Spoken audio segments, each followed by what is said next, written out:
Let's take a look at more essentials about circuits. And we'll start off by looking at a simple circuit. One cell, one resistor.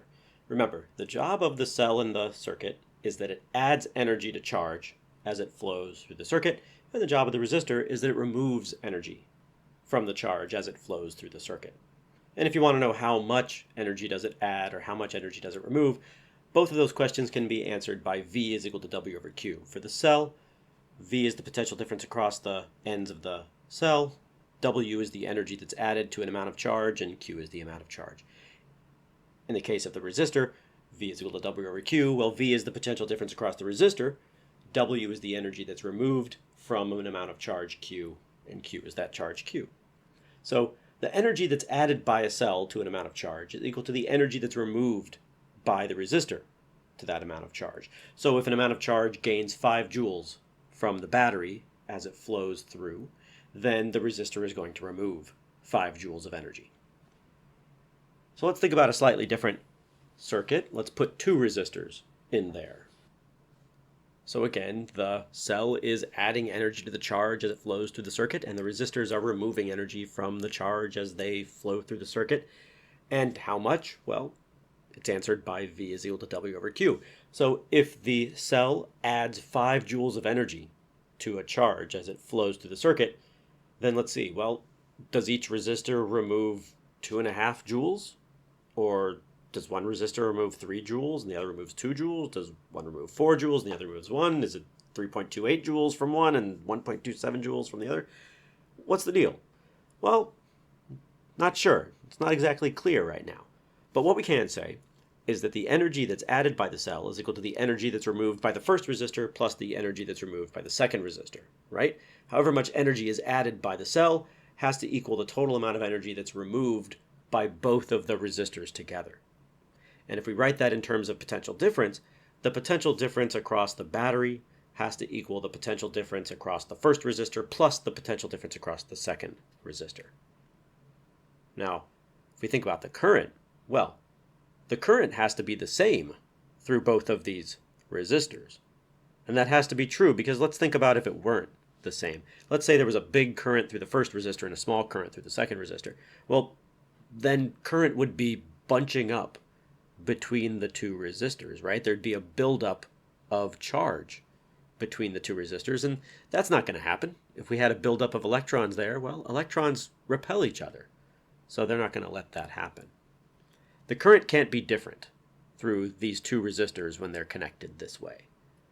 So, okay, remind ourselves, let's say we have R is equal to V over I, and then V is equal to IR in that case. So the potential difference across the first resistor has to equal the current through the resistor times the resistance of the resistor. Potential difference across the second resistor has to equal the current through the second resistor plus times the resistance of the second resistor. And remember, those currents are the same.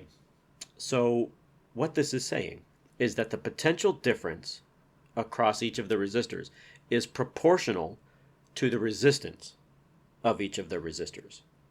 So if I have one resistor here with a large resistance, then there's going to be a larger portion of the potential difference across it.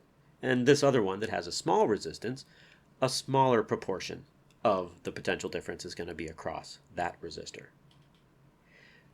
Now what about resistance? What about the total resistance that's offered by this combination of resistors here? Well, I have R1 and R2, and the current's going to the first one and the second one. That's the same as if we had just both of the resistors sort of connected into one big resistor. So the total resistance, or the equivalent or effective resistance that's offered by this combination of resistors is just the sum of each of the resistances.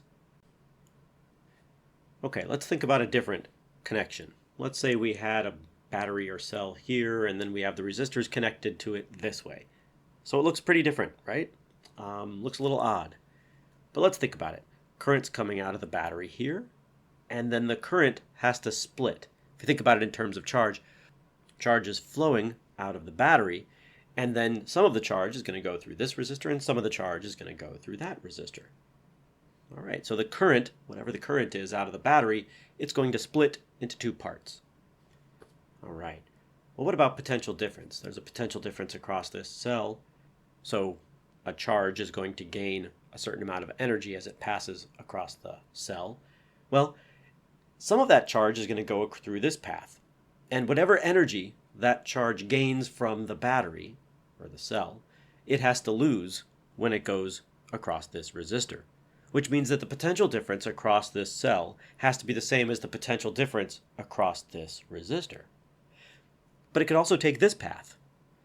And if it takes this path, then that amount of charge, whatever energy it gains from the cell, has to be the same as the energy that it loses when it passes through this resistor. So the potential difference across this cell has to be the same as the potential difference across this resistor. So the potential difference is the same across both of the resistors, and it's the same as the potential difference across this cell. All right. Well, the current, let's go back to that. The current, whatever current came out of the cell, it split into two smaller currents. So this main current, we'll call it I, this current coming out of the cell, has to equal the current through the first resistor plus the current through the second resistor. Okay. Now how does that current split up? Does it split up in half? Is it proportional to the resistance like it was before with that other circuit we looked at? What's going on? Well, we're going to use the expression that R is equal to V over I, rearrange it a little bit, so I is equal to V over R. We use that to make a substitution.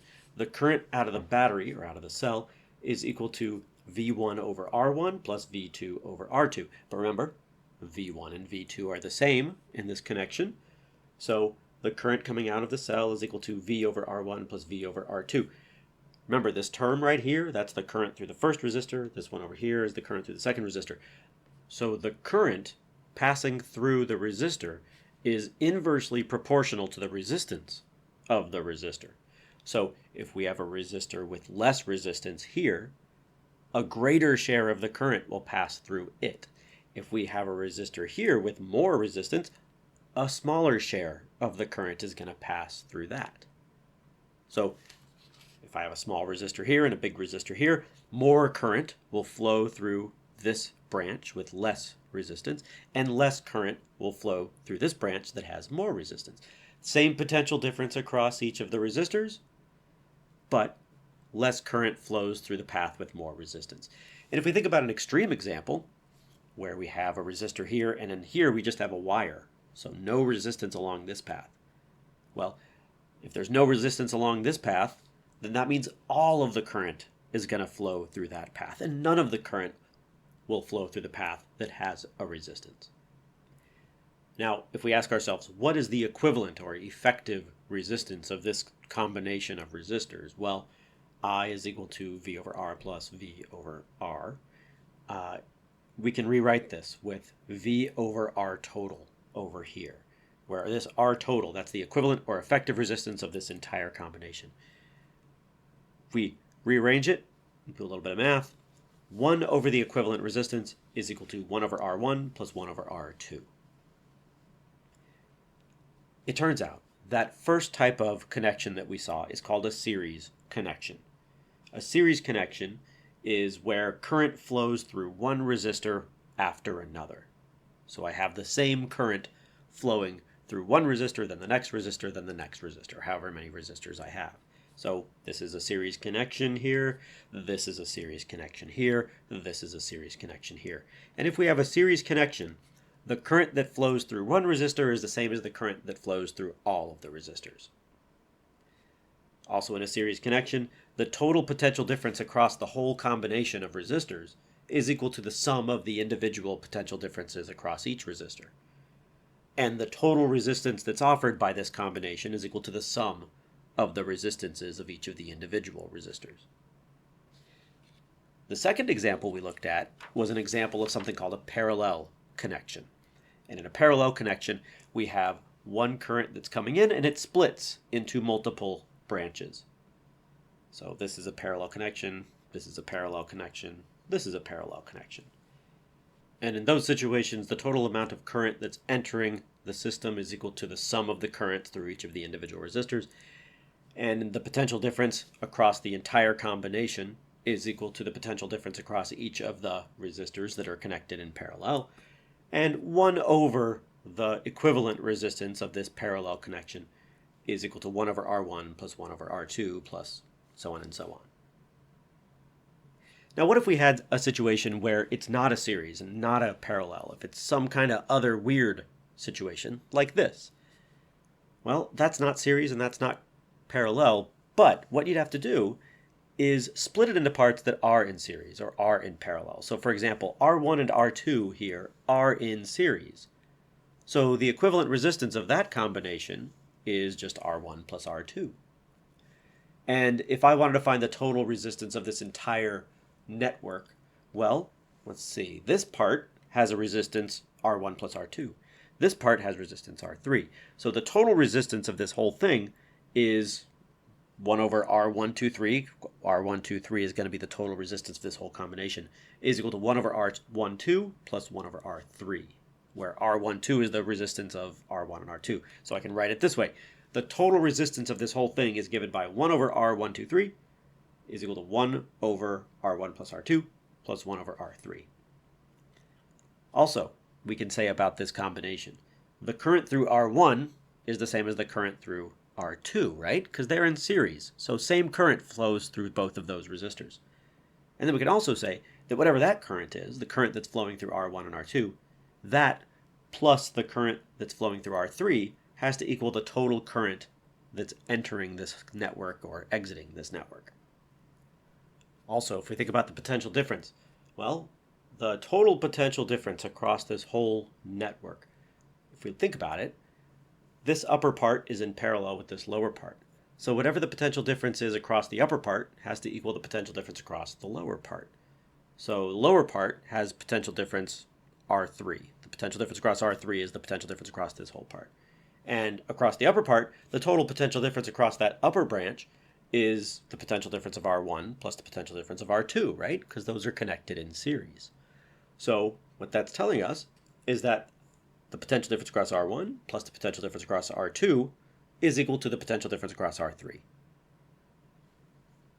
Okay. Now let's think about the power that's used by a resistor. So we're going to have a resistor here. We're going to have a current I flowing through it. It has resistance R, and there's a potential difference V across it. Well, power. Power is the rate at which work is done. So power is work per time. And the potential difference is equal to the work per charge. So I can rewrite this as power is equal to potential difference times charge divided by the time.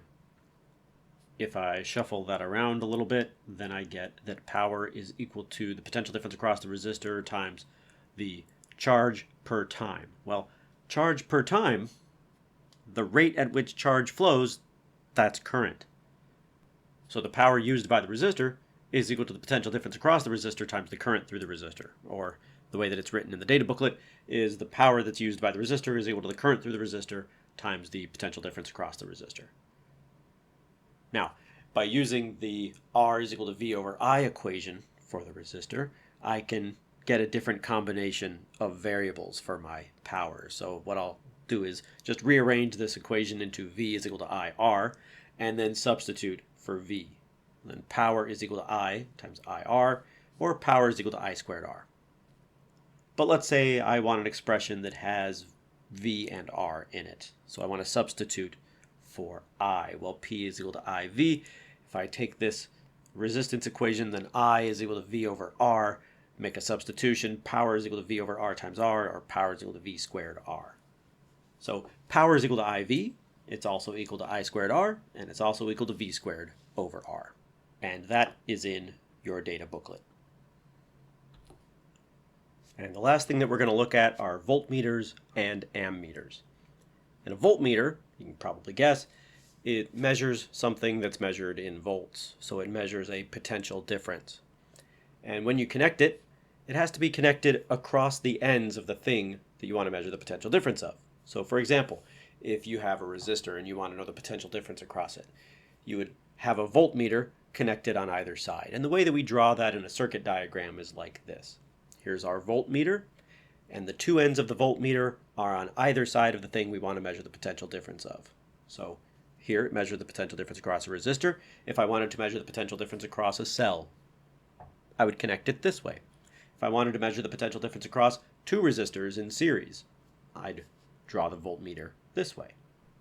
And then let's say I had a parallel combination of resistors. Well, This voltmeter would measure the potential difference across R1. And this voltmeter would measure the potential difference across R2. An ammeter measures something that's measured in amps. So an ammeter measures current.